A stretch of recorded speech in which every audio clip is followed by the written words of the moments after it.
सबसे पहले डॉक्टर साहब नमस्कार, स्वागत है आपका।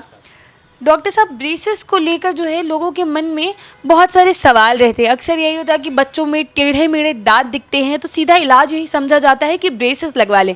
ऐसे में क्या ब्रेसेस लगवाने की जो है वो कोई सही उम्र भी होती है या हर उम्र में ब्रेसेस लगवाए जा सकते हैं? देखिए, ब्रेसेस लगवाने की सही उम्र लोअर साइड भी है और अपर साइड भी है।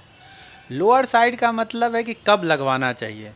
तो जब बच्चों में परमानेंट टूथ आ जाए, स्पेशली 13 टू 14 ईयर एज में, तब पिन लगाना चाहिए। और हायर एज है कि जब तक आपके बॉडी में कैल्शियम है और बोन फॉर्मेशन हो रहा है, बोन रिमॉडलिंग हो रहा है, तब तक आप लगवा सकते हैं। तो जनरली हम लोग मानते हैं कि 45 ईयर एज के बाद या 45 टू 50 के बाद जो बोन बनने का है, ऑस्टियोजेनेसिस बोलते हैं हम लोग, वो टेंडेंसी कम हो जाता है। तो उस एज के बाद पिन लगवाना बहुत फ़ायदेमंद नहीं होता है, क्योंकि जो उसका एक बेसिक फिजियोलॉजी है कि टूथ मूव करता है, जिस साइड मूव करता है उस साइड बोन का रिजॉर्प्शन होता है और दूसरे साइड बोन का डिपोजिशन होता है।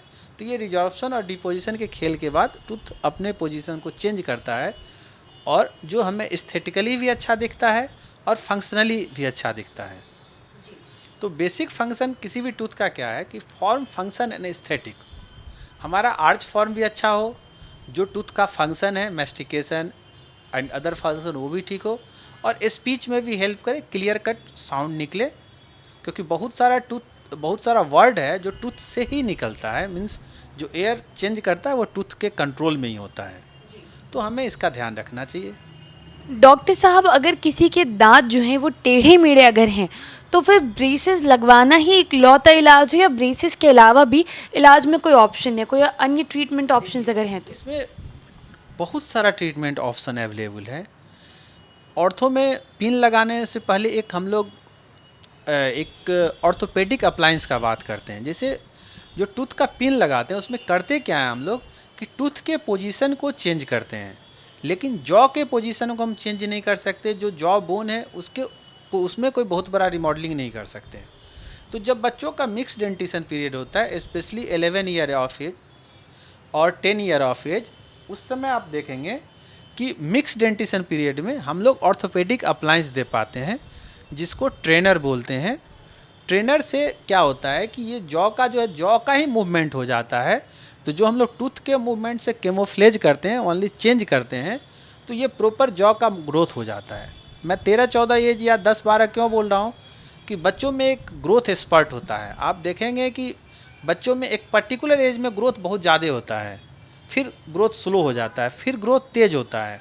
तो इसका 3-4 ग्रोथ स्पर्ट है। तो स्पेशली 11 ईयर ऑफ एज में ऑर्थोपेडिक अप्लायंस देना बहुत यूजफुल होता है, स्पेशली वहाँ पर जहाँ पर कि बोन का रिमॉडलिंग रिक्वायर्ड है। सिर्फ टूथ के मूवमेंट से हम प्रॉपर रिजल्ट नहीं ले सकते हैं। इसके अलावा पिन तो हम लोग जब जानते ही हैं सारे कि 2 तरह का होता है, फिक्स और रिमूवेबल।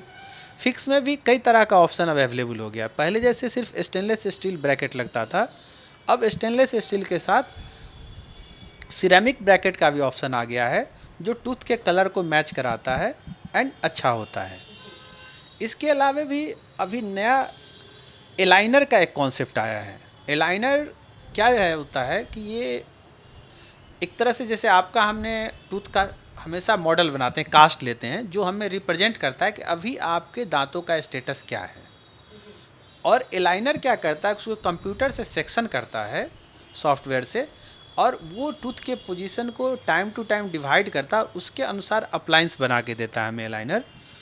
और लोगों को एलाइनर हम पहनने, जो पेशेंट होते हैं उनको एलाइनर पहनने के लिए देते हैं। इसमें 5 से 6 बार चेंज करना होता है एलाइनर को, क्योंकि आपके टूथ के पोजीशन को वो देखता है, फिर अपने सॉफ्टवेयर से जो रिक्वायर्ड पोजीशन है उस पर ले जाता है और तब हमें अप्लायंस बना के देता है।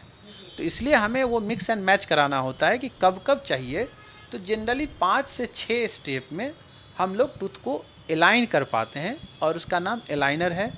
और भी कई सारे ब्रांड में अवेलेबल हैं, जो ब्रांड डिस्कस करना बहुत जुडिशियस नहीं होता है, बट जो जेनरिक चीज़ है कि एलाइनर है, और बिना पिन लगाए एलाइनर के थ्रू भी हम लोग टूथ को एडजस्ट कर सकते हैं। डॉक्टर साहब, एक ज़रूरी चीज़ मैं ये समझना चाहूँगी कि बहुत से लोग जो हैं वो दांतों का टेढ़ा मेढ़ा होना उसे कोई बड़ी समस्या नहीं समझते हैं और इलाज के लिए सोचते भी नहीं है। इलाज करवाने जाना तो दूर की बात है, मगर उस चीज़ का इलाज होना चाहिए ये ख़्याल भी लोगों के मन में नहीं आता है। तो ऐसे जो लोग हैं वो अगर टेढ़े मेढ़े दांतों का प्रॉपर ट्रीटमेंट ना लें तो क्या क्या दिक्कतें उन्हें झेलनी पड़ सकती हैं? देखिए, पेशेंट में अवेयरनेस ज़रूरी होता है। जैसे हम लोग मेडिकल फील्ड से हैं, तो हमें जितनी बातें समझ में आती है, जितनी फीलिंग आती है, वो दूसरे को नहीं आता। जस्ट लाइक आप लोग मीडिया से हो, तो मीडिया के लोगों को जितना समझ में आता है इनके बारे में, दूसरे लोगों को नहीं समझ में आता है। चूँकि हम लोग हेल्थ सेक्टर से जुड़े हुए लोग हैं, तो हमारा ध्यान और ज़्यादा पब्लिक के लिए रिस्पॉन्सिबिलिटी बढ़ जाती है कि हम पब्लिक को अवेयर करें। अगर आप टूथ आगे पीछे है तो उसमें सबसे पहला समस्या तो दिखने का है। एस्थेटिकली कभी भी अच्छा नहीं दिखता है। दूसरा समस्या है कि एस्थेटिक के अलावे भी अगर आप एस्थेटिक को इग्नोर भी करें तो वहाँ क्लीनिंग मुश्किल होता है। जो दांतों का क्लीन करने के लिए हम टूथब्रश यूज करते हैं वो एक स्टैंडर्ड राउंड में चलता है। अगर दांत आगे पीछे है तो वो दांतों को सही तरीके से क्लीन नहीं कर पाता है। अगर मान लीजिए दांत आगे ज़्यादा प्रोमिनेंट है, ज़्यादा आगे की तरफ है, तो दांत तेज़ी से घिसने लगता है, तो उससे भी पेशेंट का टूथ डैमेज होता है, जिसको हम लोग वेस्टिंग डिजीज ऑफ टूथ कहते हैं। अगर टूथ इनसाइड है तो इनसाइड वाले एलाइन से, तो इनसाइड वाले से क्लीन नहीं कर पाते हैं। दूसरा चीज़ है कि इसके साथ साथ केरीज टेंडेंसी भी बढ़ जाता है। चूँकि हम दांत का सफाई नहीं करते हैं तो वहाँ खाना फंसता है और वहाँ जो दांतों में सड़न होता है वो शुरू हो जाता है। तो एस्थेटिकली भी प्रॉब्लम होगा, मसूड़े का बीमारी भी परेशान करेगा, और वहाँ पर टूथ डैमेज, जिसको हम लोग कीड़ा लगना या माइक्रोबियल डैमेज बोलते हैं, केरीज बोलते हैं, वो भी होने का संभावना बढ़ जाता है। इसलिए हमें इसका ध्यान रखना चाहिए।